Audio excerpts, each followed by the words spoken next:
Hello everyone, welcome to MS soft solutions YouTube channel. आज हम लोग बात करेंगे एक्सेल ट्यूटोरियल के पार्ट 4 के बारे में। आज हम जानेंगे different types of cell reference के बारे में। तो रेफरेंस बेसिकली क्या होता है, जिस तरह से आप एक्सेल्स के लेके आप कोई भी सॉफ्टवेयर डिजाइन कर सकते हैं, कोई भी स्टॉक मार्केट या फिर आप एक शॉप चला रहे हैं, उसके इन्वेंटरी मैनेजमेंट, ऐसे बहुत सारे डिटेल्स यहाँ पर कर सकते हैं। तो इस रिगार्डिंग तो रेफरेंस की जो आपने पहले हमने ऑलरेडी जाना है, तो सेल एड्रेस क्या है, ठीक है। तो आज हम जानेंगे सेल रेफरेंस के बारे में। तो चलिए वीडियो शुरू करते हैं, ठीक है।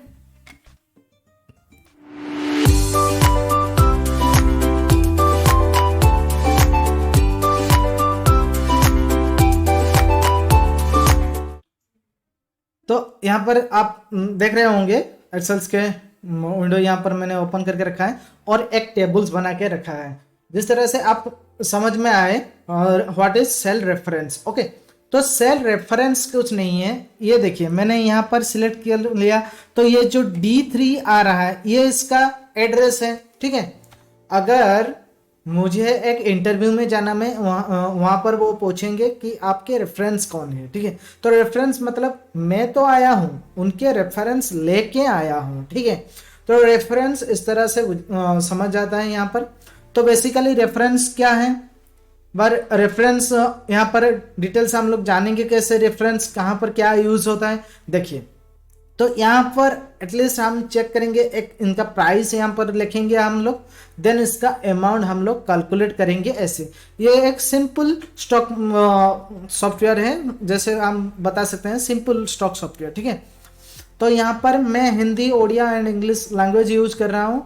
जिसको भी कोई दिक्कत आ रहा है आप कमेंट सेक्शन में बता सकते हैं, क्योंकि मैं ये बेसिकली ओडिशा के लिए कर रहा हूँ, तो ओडिया एंड हिंदी बहुत यहाँ पर कर सकता हूँ।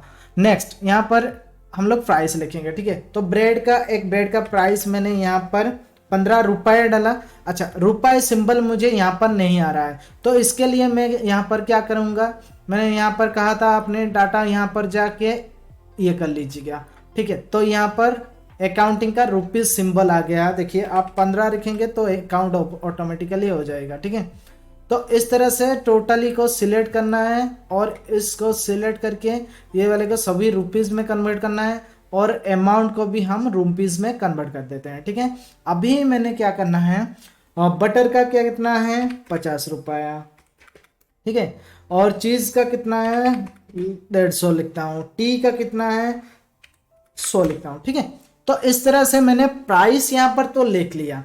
अमाउंट यहाँ पर मुझे क्या, अगर क्वांटिटी ज़्यादा होगा मुझे यहाँ पर अमाउंट इतना कैलकुलेटिंग करना पड़ेगा। अगर आप एक्सेल्स में कर रहे हैं तो बिल्कुल कैलकुलेटिंग डिवाइस यूज नहीं करेंगे हम लोग, क्योंकि एक्सेल्स खुद एक कैलकुलेशन पर्पज में यूज होता है, ठीक है। यहाँ पर बहुत ही वास्ट फंक्शन दिया गया है calculation, all types of calculation can be done here, okay.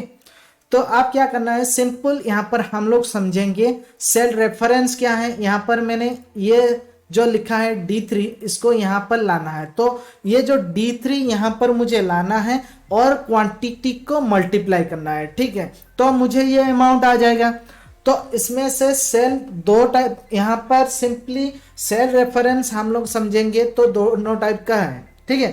तो फर्स्ट एक रिलेटिव रेफरेंस होता है और एक होता है एब्सोल्यूट रेफरेंस। रिलेटिव रेफरेंस क्या होता है, देखिए, रिलेटिव रेफरेंस मतलब आप यहाँ पर कैलकुलेट करेंगे और इस तरह से प्लस करेंगे तो ऑटोमेटिकली बाय डिफॉल्ट ये नीचे जितना भी आएगा सब ही ऑटोमेटिकली कैलकुलेट हो जाएगा।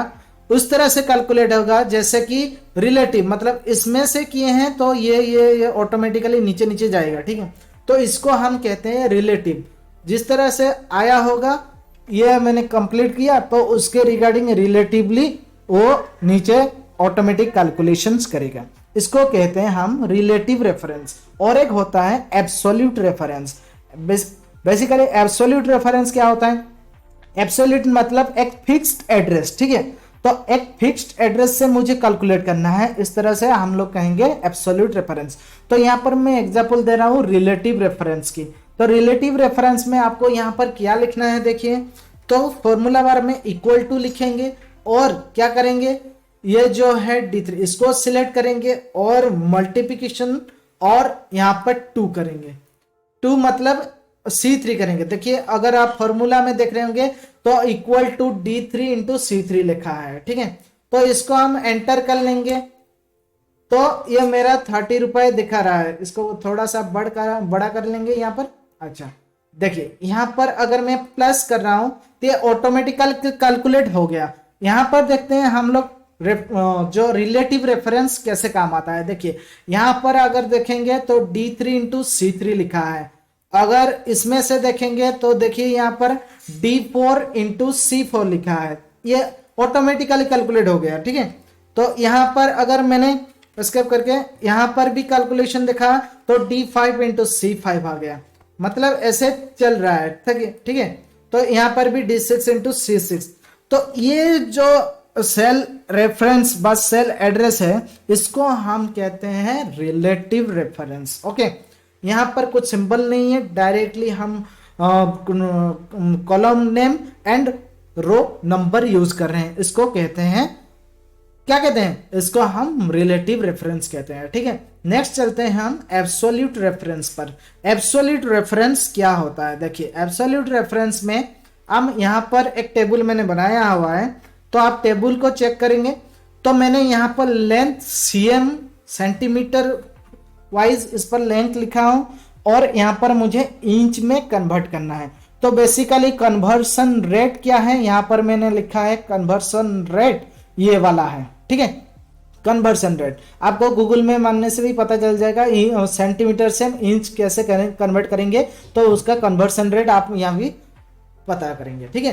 तो ये मेरा कन्वर्सन रेट हो गया। तो इसे हम लोग कैसे इंच बाय इंच करेंगे, देखिए।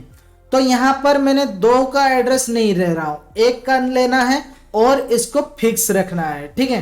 क्योंकि ये अगर नीचे डाउन हो गया तो क्या क्या होगा, देखिए यहाँ पर मैं यहाँ पर कुछ लिख रहा हूं इक्वल टू ये इनटू और ये वाला मैंने सिलेक्ट कर लिया, ठीक है।